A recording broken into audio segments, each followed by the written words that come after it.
হরে কৃষ্ণ। আপনি কি একজন সনাতনী? যদি একজন সনাতনী হয়ে থাকেন তাহলে কখনোই ভুল করে এই কাজগুলি করার চেষ্টা করবেন না। এক, ফুল কখনোই জলে ধুয়ে ভগবানের চরণে অথবা কোনো দেবদেবীর পূজায় দেবেন না।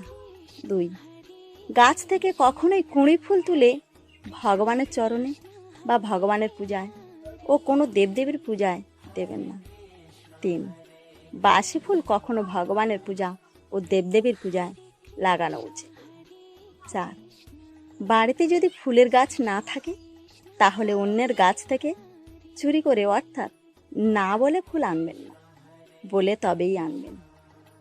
এই ভুল কাজগুলি করলে ভগবান কখনোই সন্তুষ্ট হন, আর ভগবান না সন্তুষ্ট হলে দেবদেবীরা কি করে সন্তুষ্ট হবেন, যেখানে তাদের পিতা অর্থাৎ জগৎ পিতা সন্তুষ্ট নন। তাই ভুল করেও এই কাজগুলি কখনো করার চেষ্টা করবেন না। ভালো থাকবেন। হরে কৃষ্ণ।